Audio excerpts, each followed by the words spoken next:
The gunshot wasn't the worst sound Clara heard that day. The worst sound was the laughter that followed it. A thick, greasy sound from 100 throats, all aimed at her. She stood on a makeshift stage in the dusty hellhole of Redemption Springs, ropes biting into her wrists, her fine traveling dress torn and stained. The year was 1875, a bad year to be alone, beautiful, and out of luck in the West. The auctioneer, a man whose mustache was bigger than his morals, bellowed into the crowd. $500 for this golden-haired beauty. Look at her, boys, fresh off the trail and ready to please. The men hollered back, their bids climbing like vultures circling a kill. 600. 7. Each number was a hammer blow against Clara's soul. Just 3 weeks ago, she'd had a future. She'd been traveling with her Uncle Thomas, her last living relative, heading for a new life in San Francisco. Then the Blackwater gang hit their stagecoach. They left her uncle in a shallow grave and dragged her across the territory like a sack of grain. Now this. Her life being sold for pocket change to the highest bidder. A man with a jagged scar from his eye to his chin yelled out, "800!" The auctioneer's grin was a slash of triumph in his sweaty face. 800 going once, going twice. She's not for sale. The voice cut through the noise like a cold wind. It wasn't loud, but it carried a weight that silenced every man there. The crowd parted, and a tall figure stepped out from the shadows of the saloon. He was dressed in black, from his dusty boots to the flat-brimmed hat that shadowed his eyes. Spurs jingled a quiet, deadly rhythm as he walked. He moved with a purpose that made the air crackle. Yorick Callahan. Even in her terror, Clara knew the name. A bounty hunter. A man who lived by a code no one understood but everyone respected. His reputation was a legend whispered around campfires, a promise of swift, unblinking justice. "This ain't your business, Callahan," the auctioneer stammered, his bravado leaking away like sand through a sieve. Yorick didn't even look at him. His eyes, sharp and gray as a winter sky, were locked on Clara. "I'm making it my business." His hand rested near the Colt, holstered at his hip. A casual gesture that was anything but. "The lady belongs with me." Clara's heart slammed against her ribs. She'd never seen the man before in her life. What was this? Some cruel new game? The auctioneer forced a nervous laugh. "Well now, Callahan, if you want to bid, the price is 800. No bids. Yorick was on the platform in 2 long strides, his movements fluid and dangerous. He stopped in front of the auctioneer, his shadow falling over the smaller man. "I said she belongs with me. The Blackwater gang took my wife 3 weeks ago during a stagecoach robbery." A wave of murmurs rolled through the crowd. Clara's mind reeled. Wife? This was insane. She opened her mouth to deny it, to scream that this was a lie. But Yorick's eyes met hers. He gave a tiny, almost invisible shake of his head. A silent command, a desperate plea. The auctioneer scoffed, trying to regain his footing. "Wife? She ain't wearing no ring." "Bandits took it," Yorick said, his voice flat and final. He moved closer so only Clara could hear his whisper. "Play along if you want to live." Then he raised his voice again, a warmth creeping into it that was utterly convincing. "Clara, darling, are these men bothering you?" He knew her name. How in God's name did he know her name? A cold spike of fear, sharper than anything she'd felt before, shot through Clara. This wasn't a rescue. This was something else. She swallowed the knot in her throat and found her voice. "Yes, husband," she choked out, the word tasting like ash. "They've been most unkind." The man with the scar stepped forward, his hand on his own gun. "Hold on now. We paid the Blackwater boys $200 for her." "Then you paid for stolen property," Yorick replied, his tone conversational, but with an edge that could strip paint. "And in this territory, that's a hanging offense." The scar-faced man froze. The auctioneer's face had gone the color of spoiled milk. Yorick didn't wait for an answer. With a few deft movements, he sliced through the ropes on Clara's wrists. His fingers were calloused, but surprisingly gentle. He put a protective arm around her shoulders. "If anyone here has a problem with me taking my wife home," he announced to the silent crowd, "now's the time to speak." Not a man moved, not a man breathed. "Wise choice," Yorick said. He guided her off the platform, the sea of men parting for them once again. He kept her tucked against his side as they walked, his arm a band of iron around her. Every instinct screamed at Clara to run, but where could she go? She was caught between the devil she knew and the terrifying mystery who had just claimed her as his own.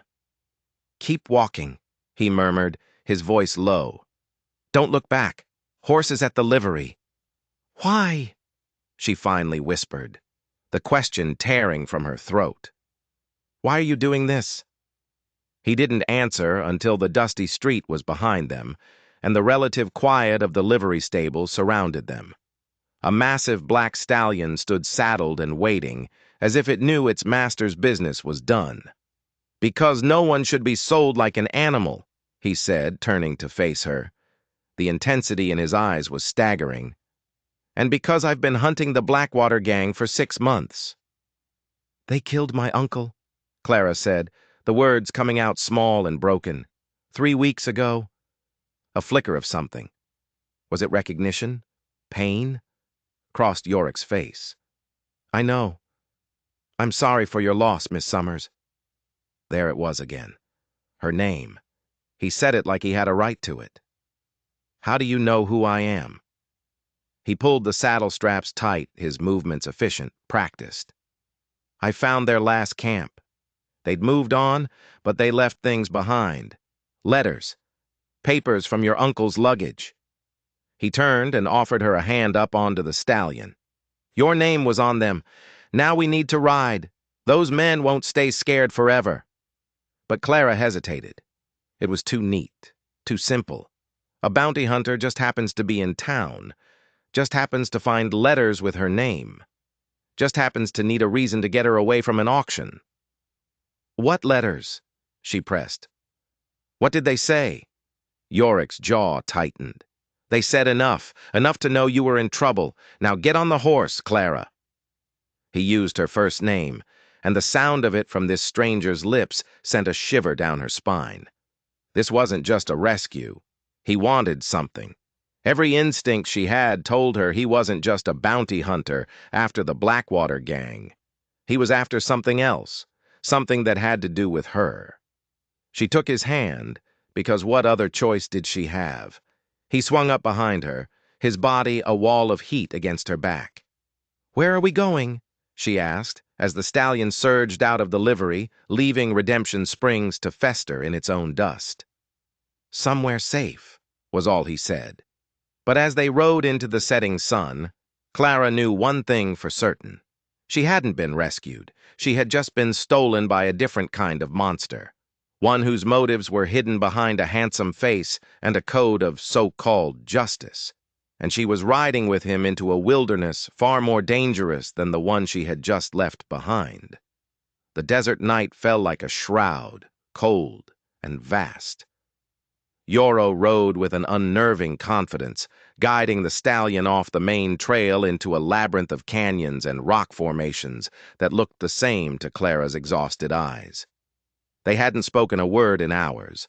The silence stretched between them, thick with unspoken questions. Her back ached. Her wrists were raw, but she wouldn't give him the satisfaction of a complaint. Finally, he reined the horse to a halt. "Not much farther," he said, his voice a low rumble near her ear.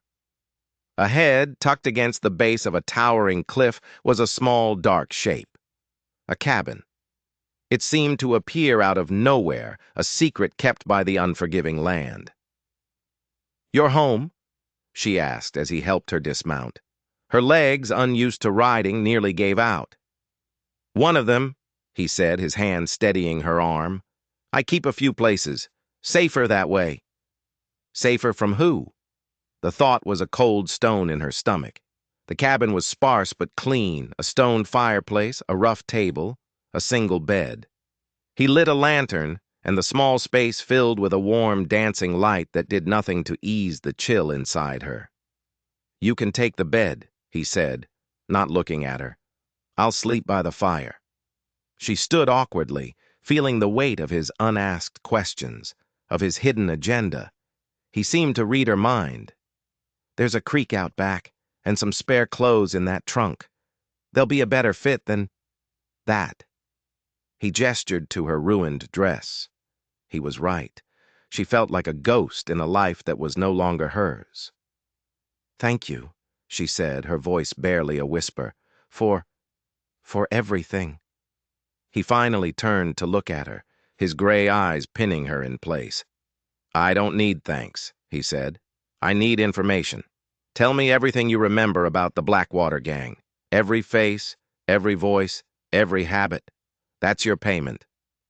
While she washed in the icy creek, the shock of the cold water, a welcome distraction. Her mind raced. He wasn't just hunting them. This was personal. He'd said they took his wife, but she knew that was a lie. So what was the truth?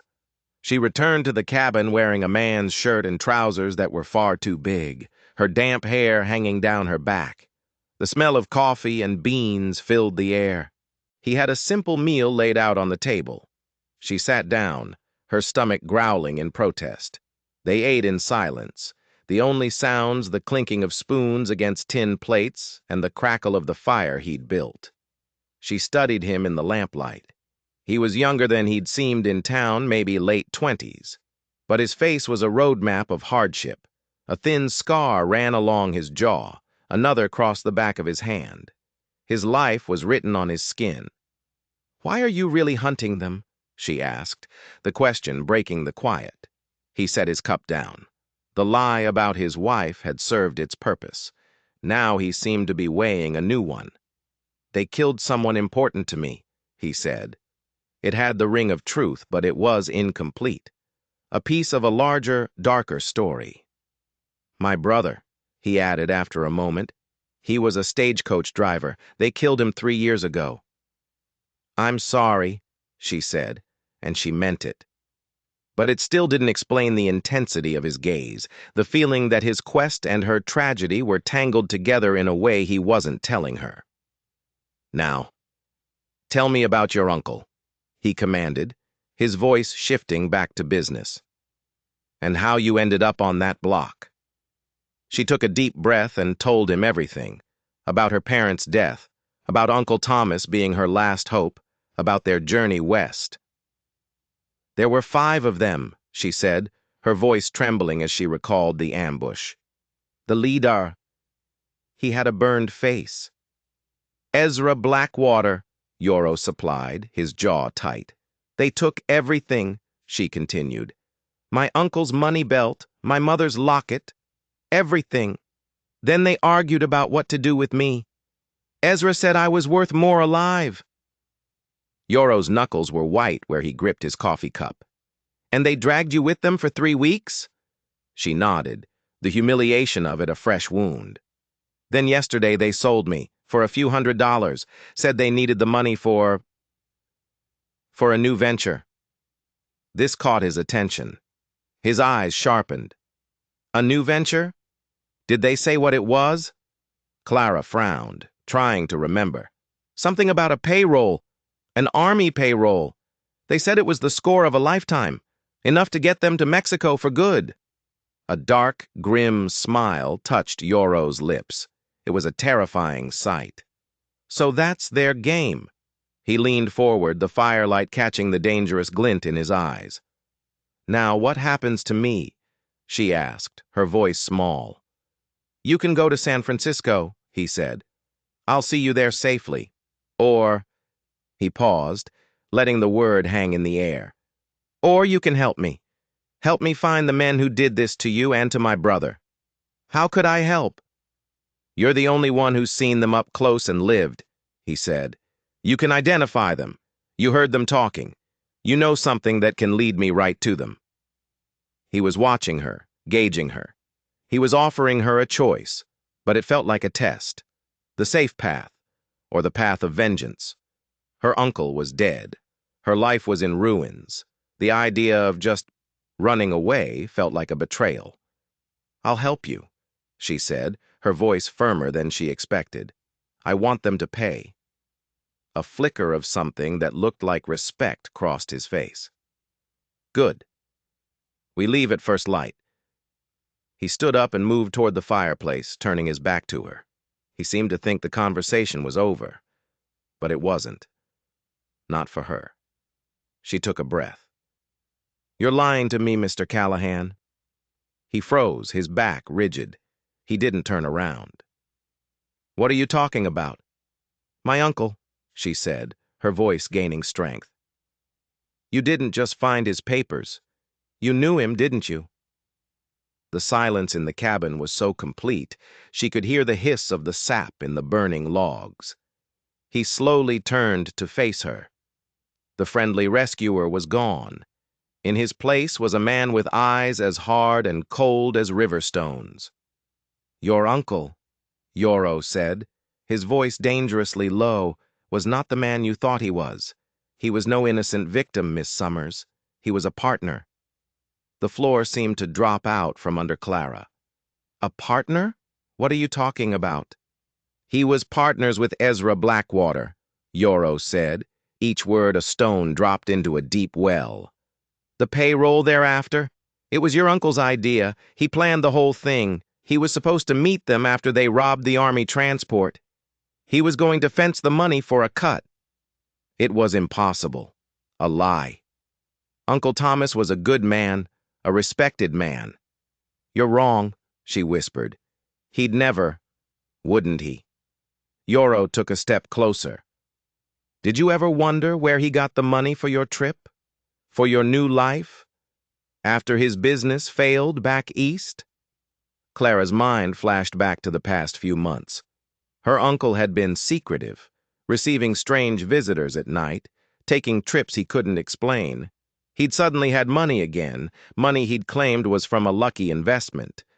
"The Blackwater gang didn't just ambush your uncle's stagecoach," Yoro said, his voice relentless. "They were there to meet him. But they got greedy. They decided they didn't need a partner anymore. They killed him and took you as an unexpected bonus." He let the horrific truth sink in. Her entire world, the very foundation of her past, crumbled to dust. Her uncle hadn't been murdered by outlaws. He'd been betrayed by his own kind. And the man standing in front of her, her rescuer, wasn't just a bounty hunter. His connection to this was deeper, darker than he was letting on. "Who are you?" she asked again, her voice shaking. "Who are you really?" Yoro held her gaze. "My brother wasn't a stagecoach driver," he said softly. "He was a U.S. Marshal. He was investigating your uncle. He was on that stagecoach undercover when the Blackwater gang attacked. They killed a federal officer. That's why I'm hunting them. It's not just for bounty money, and it's not just for my brother's memory. It's for the law." He took another step, closing the distance between them. "So yes, Miss Summers, I lied. I'm not a bounty hunter, and now you have a choice to make. You can help a man who wants to see justice done for his family, or you can protect the memory of a man who got his own family killed." The choice wasn't a choice at all. It was a reckoning. And as Clara looked into the cold, determined eyes of Yoro Callahan, she knew her journey into the heart of darkness had only just begun. Dawn broke, painting the desert in shades of blood and gold. Clara hadn't slept. The truth about her uncle was a venom spreading through her veins, poisoning every memory she had of him. He wasn't a victim. He was a conspirator, a common thief who'd played with snakes and gotten bit. Yoro was already packing when she emerged from the cabin, his movements economical and precise. He didn't treat her with the false gentleness of the night before. Now, there was a new understanding between them. They were allies, bound not by trust, but by a shared need for retribution. "We head for a town called Copper Creek," he said, handing her a piece of jerky. "It's 2 days' ride. Ezra's gang was seen near there a few days ago. They'll be laying low, waiting for the heat from the robbery to die down before they grab the payroll. He tossed a small, heavy object toward her. She caught it instinctively. It was a two-shot Derringer pistol, small enough to fit in her palm. "You know how to use it?" he asked. She shook her head. "Point and pull the trigger," he said flatly. "Don't use it unless your life depends on it. You only get 2 chances." The weight of the gun was a cold, hard reality. This was her life now, guns and outlaws and a truth so ugly it could curdle milk. As they rode, Yoro behind her on the black stallion, he spoke more about his brother, Jacob. He wasn't just a marshal. He was Yoro's younger brother, the one who always did things by the book, the one who believed in the system. "He was close to making his case against your uncle and Blackwater," Yoro said, his voice a low growl against the wind. "He sent me a letter just before he went undercover on that stagecoach. He said he had proof of the payroll heist, proof of other crimes. That proof died with him." "So the letters you mentioned," Clara said, "they weren't my uncle's, they were your brother's." "Yes," Yoro admitted. "He mentioned your name. Said your uncle was using you, your inheritance, as collateral for his dealings with Blackwater. Jacob was worried about what would happen to you when it all went bad." A new wave of sickness washed over her.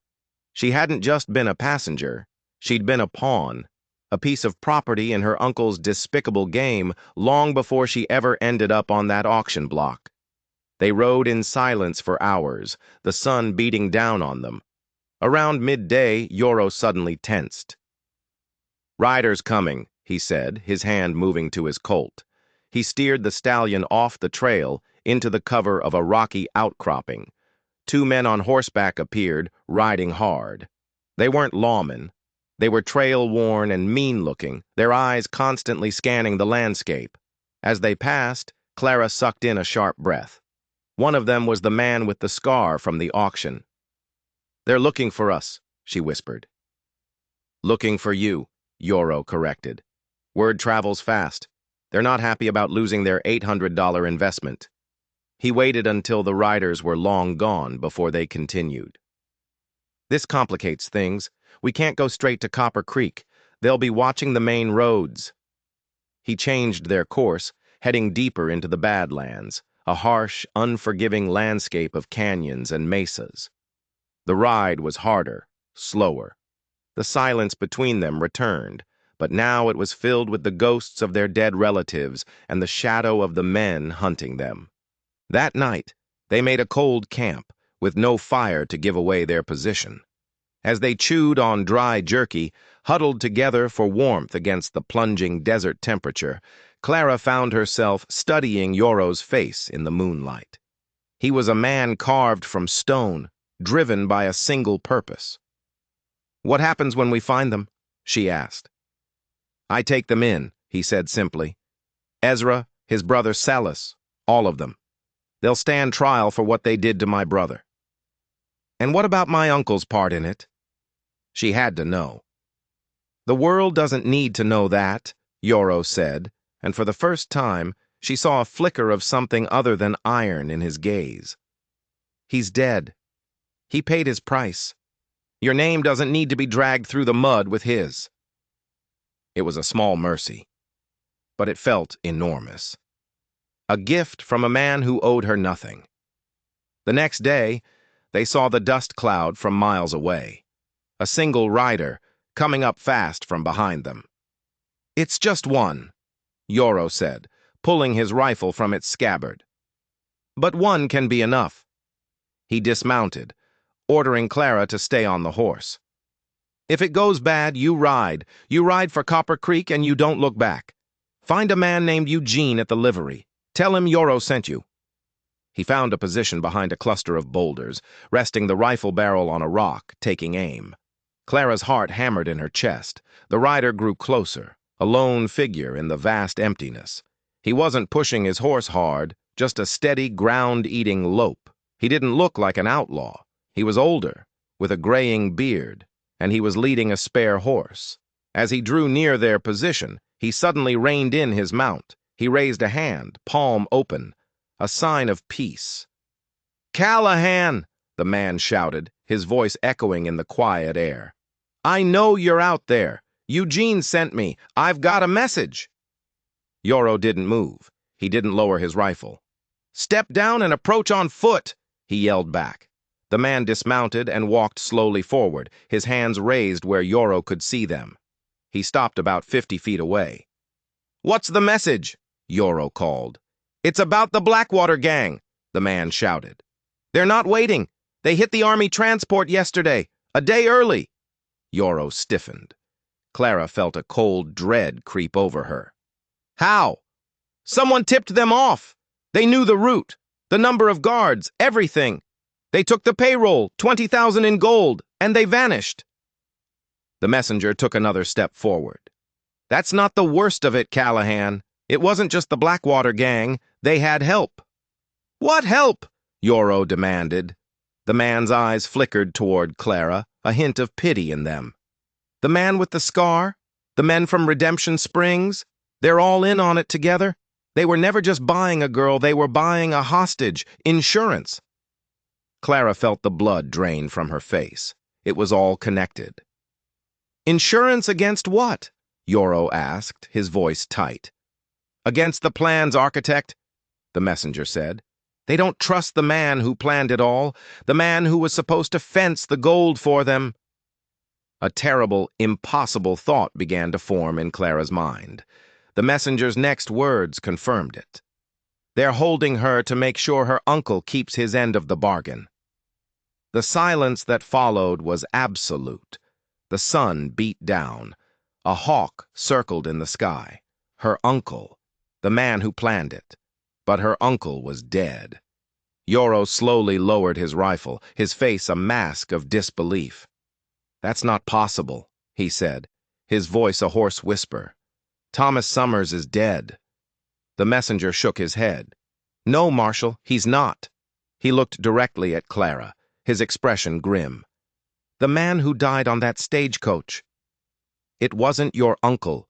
It was a decoy, a hired man paid to look the part. Your real uncle is alive, and he's about to walk away with $20,000 of Army gold, leaving his own niece to the wolves." The world tilted on its axis. Clara gripped the saddle horn, the leather biting into her fingers. Her uncle was alive. The man in the grave wasn't him. The entire attack, her uncle's heroic death. It was all a lie. A performance.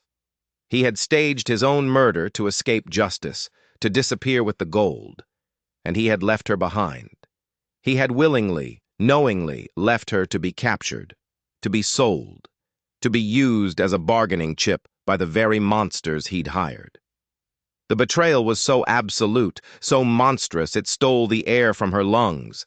She wasn't just a pawn. She was a sacrifice. Yoro seemed just as stunned. He stared at the messenger, then at Clara, the pieces of the puzzle clicking into place in his mind with an audible snap. His brother hadn't just been killed by outlaws. He'd been killed as part of a sophisticated conspiracy orchestrated by a man everyone thought was a victim. "Where is he?" Yoro demanded, his voice like grinding stone. "Where is Thomas Summers?" "He's supposed to be meeting the gangs at an old mining camp in the Sierra Madre foothills," the messenger said. "He'll have the gold, and they'll have the girl. They'll make the trade and go their separate ways." He gestured to the spare horse he was leading. "Eugene sent this for the lady. He figured you'd be moving fast." Yoro strode out from behind the rocks, his face a thundercloud of rage. He took the reins of the mare and brought it to Clara. "Can you ride?" he asked her, his voice tight with a fury she'd never heard before. She could only nod, her throat too tight for words. He helped her transfer from the stallion to the mare. His touch was impersonal, his focus already miles away, zeroed in on the man who had fooled them all. "We ride for Copper Creek," he said to the messenger. "You ride with us. I want to hear every detail you know." As they galloped across the desert, a new, terrible fire began to burn in Clara's chest, consuming the grief and the fear. It was hatred, a pure, cold hatred for the man who shared her blood, the man who had raised her, the man who had condemned her to hell for a bag of gold. The hunt for the Blackwater gang was over. Now, they were hunting her uncle. And this time, it wasn't about justice. For Yoro, it was about avenging a federal marshal. But for Clara, it was about looking her own personal devil in the eye and making him answer for his sins. The race was on. A race against time, against a band of killers, and against the architect of her own destruction. And she knew, with a certainty that chilled her to the bone, that not everyone would be walking away from that meeting in the Sierra Madre foothills. Copper Creek was a town clinging to the side of a mountain, smelling of dust, sweat, and opportunity. They rode in under the cover of dusk, keeping to the back streets. The livery stable was run by a man named Eugene, a barrel-chested blacksmith whose handshake could crush coal into diamonds. His eyes, however, were sharp and intelligent. He took one look at Yoro and Clara and hustled them into a back room. "It's worse than I thought," Eugene said, his voice low. "Summers is smarter than anyone gave him credit for. He's playing both sides against the middle." "What do you mean?" Yoro asked. "The men from Redemption Springs, the ones led by that scarred fella, they don't trust Blackwater, and Blackwater doesn't trust them. Summers promised them both an equal share, but he's pitting them against each other. By the time they realize they've been had, he'll be long gone." "And my niece is the key to it all," Clara said, the words tasting like poison. Eugene nodded grimly. "She's his leverage. As long as they have you, he has to show up for the trade." A slender woman with kind eyes and the quiet grace of a willow tree entered the room. "Mrs. Chen," Eugene said. "She owns the boarding house. You'll be safe there. She doesn't ask questions." Mrs. Chen's gaze was full of sympathy, but her voice was practical. "You will need food and rest. The mountain pass is treacherous. You cannot face it without your strength." They were given a small, clean room at the back of the boarding house. There was a single bed. The intimacy of the situation was a stark contrast to the violence that surrounded them. "I'll take the chair," Yoro said immediately. Clara didn't argue. She was too exhausted, too numb from the constant cascading revelations. While Yoro went back out into the town to gather more information, Clara sat on the edge of the bed, the Derringer a cold weight in her pocket. She wasn't the same woman who had left Virginia. That woman was gone, burned away by betrayal and loss. In her place was someone harder, someone colder. Someone who was beginning to understand the brutal language of this new world. Yoro returned hours later, his face grim. "The trade is happening tomorrow at sundown, at an abandoned mining camp called the Devil's Anvil. It's a full day's hard ride from here." He looked at her, his gray eyes searching her face. "You don't have to go, Clara. I can handle this. I can get you your life back." "My life?" she said, a bitter laugh escaping her lips. "What life? The one my uncle built on lies? No, I'm going. I need to see his face when he sees me." Yoro didn't try to dissuade her. He saw the steel in her eyes. He simply nodded. "Then get some sleep. Tomorrow is going to be the longest day of your life." Sleep was a luxury she couldn't afford. Every time she closed her eyes, she saw her uncle's smiling face. The face of a liar and a monster. The face of the man who had sold her soul. They left before dawn, the sky a bruised purple over the mountains. The trail to Devil's Anvil was little more than a goat path, winding up through pine forests and across sheer rock faces. Yoro rode in silence, his focus absolute. Clara matched his pace, the mare Eugene had provided proving to be sure-footed and strong. The higher they climbed, the colder the air became. By late afternoon, they were in the high country, a world of granite peaks and wind-stunted trees. Yoro reined in his horse. "We leave the horses here," he said, his voice a low whisper. "We go the rest of the way on foot. The camp is just over this ridge." They tethered the horses in a thicket of aspen, their breath pluming in the thin air. Yoro checked his weapons, his movements spare and deadly. He handed Clara a rifle. "You know how to use this?" "My father taught me to hunt," she said. It felt like a lifetime ago. "Good," he said. "Stay behind me, and do not fire unless I do." They crested the ridge, crawling the last few feet on their bellies. Below them, nestled in a narrow valley, were the skeletal remains of the mining camp, a handful of dilapidated buildings, a collapsed mine shaft, and the rusting hulk of an old ore cart. There were men in the valley, two distinct groups, positioned at opposite ends of the camp. On one side, near the main bunkhouse, were the Blackwater gang members, Ezra's burned face unmistakable even from this distance.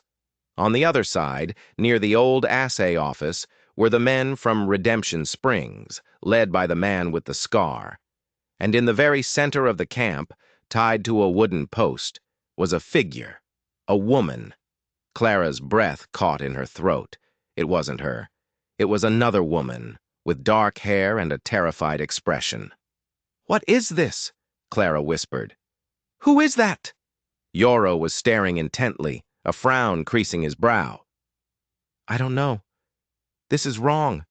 Your uncle was supposed to trade the gold for you." Suddenly, a new figure emerged from the assay office. He was well-dressed, in a tailored suit that was wildly out of place in the rugged camp. He walked with an air of authority, an arrogant confidence that made Clara's blood run cold. It was her uncle, Thomas Summers, alive and well. He walked to the center of the camp and raised his hands. "Gentlemen," his voice boomed, echoing off the canyon walls, "thank you for your patience." Ezra Blackwater stepped forward. "Enough talk, Summers. Where's the gold?" "And where's the girl?" the man with the scar shouted. "This isn't the one we were promised." Thomas Summers laughed, a sound that made Clara's skin crawl. "A change of plans, gentlemen. My niece, it seems, has proven to be more resourceful than I anticipated." His eyes scanned the surrounding ridges, a cold, calculating look on his face. "She's out there somewhere, probably with the lawman who's been sniffing around my affairs." Yoro froze beside her. He knew. Her uncle knew they were there. It was a trap. "But not to worry," her uncle continued, his voice dripping with condescension. "I've brought you something better than my troublesome niece." He gestured to the woman tied to the post. "This is Mrs. Eleanor Vance. Her husband is the president of the Denver Pacific Railroad. I believe the ransom for her will be considerably more than $20,000. Ezra Blackwater and the man with the scar looked at each other, then at the woman, then back at Summers. The air in the valley was thick with greed and betrayal. They had all been played. But her uncle wasn't finished. "Of course," he said, a cruel smile spreading across his face. "I'll need to eliminate any potential loose ends, starting with the ones watching from the ridge." On his signal, the doors and windows of the surrounding buildings burst open. Men poured out, at least a dozen of them, all armed with rifles, all taking aim at the ridge where Clara and Yoro were hidden. They had walked right into a hornet's nest. They weren't just outnumbered, they were surrounded. "So much for a quiet approach," Yoro muttered, already chambering around in his rifle. Clara raised her own rifle, her hands steady, her heart a block of ice. Down below, her uncle laughed again, enjoying his moment of triumph. He had anticipated every move. He had outsmarted them all. But there was one thing he hadn't counted on.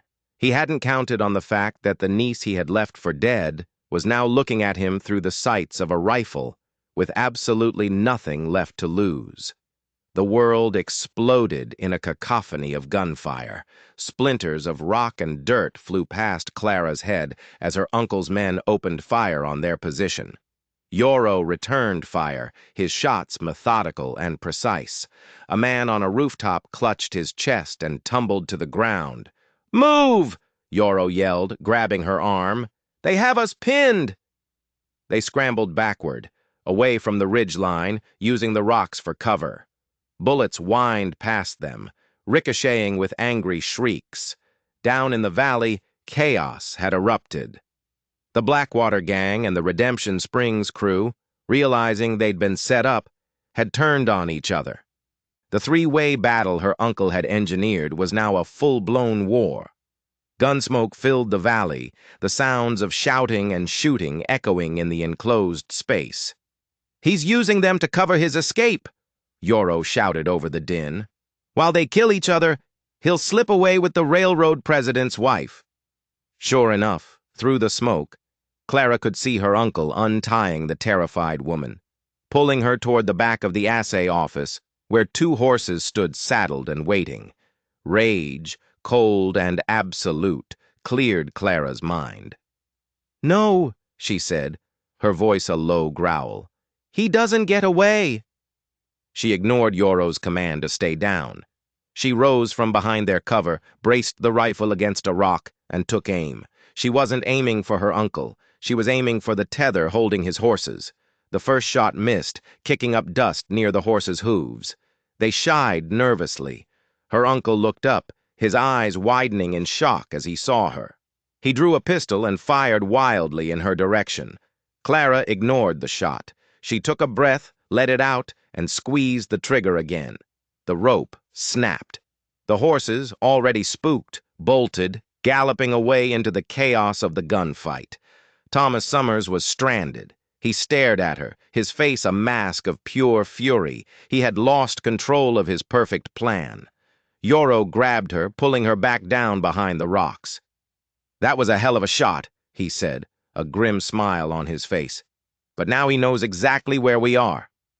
Her uncle's men were now focusing all their fire on their position. They were trapped. "We need a diversion," Yoro said, scanning the battlefield. His eyes landed on the rusted ore cart sitting on a set of tracks that led from the collapsed mine shaft down toward the center of the camp.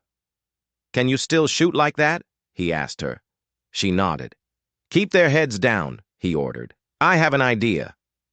Before she could ask what it was, he was gone, moving with impossible speed from rock to rock, circling down the slope toward the mine shaft. Clara did as he asked. She laid down a steady, suppressing fire, forcing her uncle's men to stay behind cover. They didn't know how many people were shooting at them. For all they knew, it was a whole posse of lawmen. Minutes stretched into an eternity. Her shoulder ached from the rifle's recoil. The barrel was hot. Then she heard it. A loud crack, the sound of a braking mechanism being shattered. She glanced toward the mine shaft. The giant ore cart, weighing several tons, was beginning to move. It rolled slowly at first, then gathered speed, rumbling down the tracks directly toward the assay office, where her uncle and most of his men were now holed up. It was a battering ram, a runaway train of solid iron and wood aimed at the heart of their fortress. Her uncle's men saw it too late. They stared in disbelief as the cart picked up speed, thundering down the steep grade. Some of them tried to run. The cart hit the assay office with a cataclysmic crash. The front wall of the building imploded, timbers shattering like matchsticks. The entire structure groaned and sagged, dust and debris flying everywhere. In the stunned silence that followed the crash, Yoro reappeared at her side, his face covered in grime. "Let's go," he said. "Time to end this." They moved down the slope, using the confusion as cover. The gun battle in the valley had dwindled, both outlaw gangs decimated by the fighting. The survivors were now staring at the wreckage of the assay office. Yoro and Clara slipped into the camp, moving like ghosts through the swirling gun smoke. They reached the ruined building. Inside, men were groaning, trapped under fallen beams. They saw Eleanor Vance, the railroad president's wife, huddled in a corner, miraculously unharmed. Yoro moved to help her. "Get her out of here," he said to Clara. "Take her back to the horses. I'll find Summers." But Clara didn't move. Her eyes were fixed on a figure climbing out of the rubble at the back of the building. Her uncle. He was bruised and bleeding from a cut on his forehead, but he was alive, and he was trying to escape. "He's mine," she said, her voice devoid of all emotion. She walked into the ruined building, her rifle held ready. Her uncle saw her and froze. The arrogance was gone from his face, replaced by a desperate, cornered animal fear. "Clara," he said, trying to force a smile. "My dear girl, thank God you're safe. These animals, they—" "Stop talking," she said. The sound of her own voice surprised her. It was as cold and hard as the land around them. "It's over, Uncle." "You don't understand," he pleaded, taking a step back. "I did it for us, for our future. I was going to come back for you, I swear." "You left me to die," she said, the words flat and final. "You sold me. For money." He saw the look in her eyes, and his desperation turned to anger. "You ungrateful child! After everything I did for you." He lunged for a pistol half buried in the debris. He was fast, but Yoro was faster.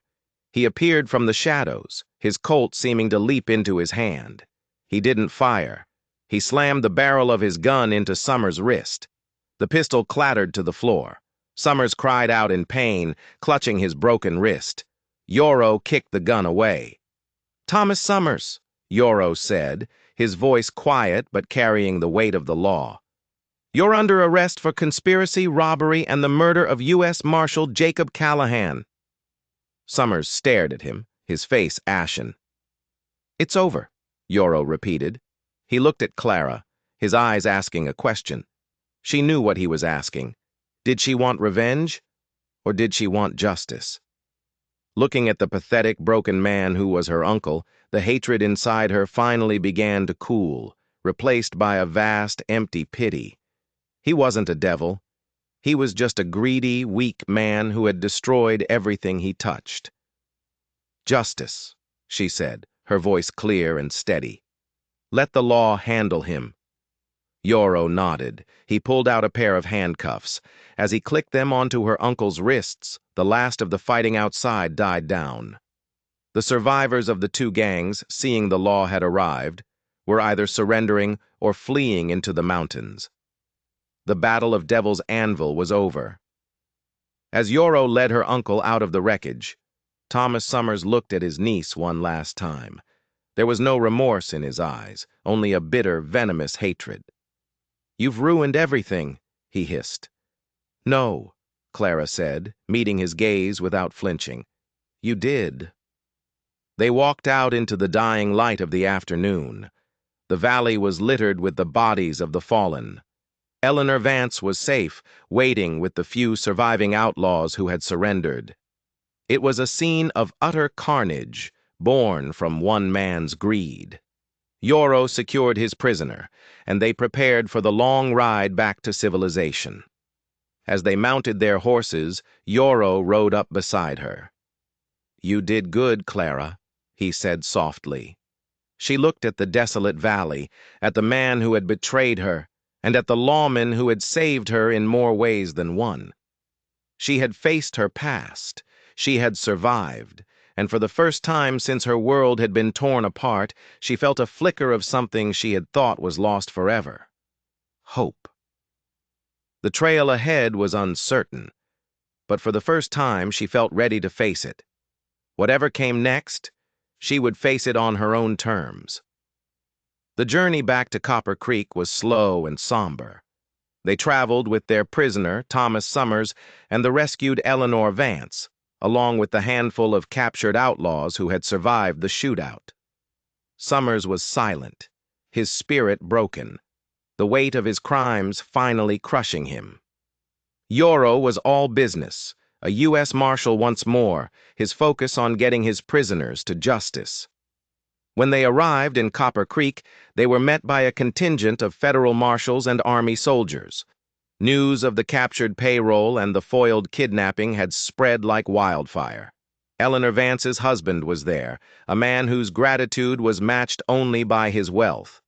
He promised Yoro and Clara a reward that would ensure they never wanted for anything again. Thomas Summers and the other outlaws were taken into federal custody, destined for a trial in Denver and an appointment with the hangman. Justice, as Yoro had promised, would be served. In the days that followed, as the town slowly returned to normal, Clara and Yoro found themselves in an unfamiliar calm. The hunt was over. The ghosts had been laid to rest. Now they had to face a different kind of unknown, the future. They sat one evening on the porch of Mrs. Chen's boarding house, watching the sun set behind the mountains. "What will you do now?" Clara asked him. "The marshals want me back," he said. "Offered me a promotion, a desk job in Denver." He said the words without any enthusiasm. "Is that what you want?" she asked. He was quiet for a long moment, watching the last sliver of sun disappear. "For years, all I wanted was to find the men who killed Jacob. That's all that drove me. Now that it's over, I'm not sure who I am without that fight." He turned to look at her, his gray eyes soft in the twilight. "What about you? The reward from Mr. Vance is more than enough. You could go anywhere. San Francisco, back east. Start over." "I don't think I can go back," Clara said honestly. "The woman who left Virginia, she doesn't exist anymore. I don't know if I belong in that world." She looked out at the rugged landscape, the wild, untamed country that had nearly destroyed her, but had also forged her into someone new, someone stronger. "I was thinking," she said slowly, "about buying some land, a small horse ranch. My father always said I had a gift with horses." A small smile touched Yoro's lips. "A horse ranch," he repeated, liking the sound of it. "It's a hard life." "I'm not afraid of hard," she said, meeting his gaze, "but I don't think I want to do it alone." The air between them grew still. The confession hung there, a fragile, hopeful thing. Yoro reached out and took her hand. His fingers were warm and strong around hers. "Clara," he said, his voice rough with emotion, "I'm not an easy man. My past is full of violence and loss." "So is mine," she replied softly. "Maybe," he said, his thumb tracing a line across her knuckles. "Two broken people can make a whole life." It wasn't a flowery declaration of love. It was something better. It was a promise, born from the ashes of their shared ordeal. A promise of a future they could build together. In the quiet of that evening, they decided to take the reward and build something new. Not a life of chasing bounties or running from the past, but a life of raising horses, of quiet days and peaceful nights. A life of healing. 2 months later, they stood on a plot of land nestled in a green valley south of Copper Creek. The frame of a small ranch house was rising against the backdrop of the mountains. Midnight, Yoro's black stallion grazed peacefully beside Daisy, the mare that had carried Clara through the mountains. Yoro came and stood behind her, wrapping his arms around her waist. They stood together, watching their future take shape. Their beginning was a story of violence, lies, and betrayal. But in the West, a place of harsh endings, it was also a place of new beginnings. They had found theirs not in a bustling city or a settled town, but out in the wild heart of the country itself. They had survived the fire and had walked out of the ashes, stronger and ready to build a life on their own terms. And as they stood there, with the promise of a home rising before them, they knew they had found something more valuable than any stolen payroll. They had found each other. If you were on the edge of your seat through Clara and Yoro's story, don't forget to hit that subscribe button and ring the bell. You never know what strange, dark, and mysterious tales are waiting just around the corner.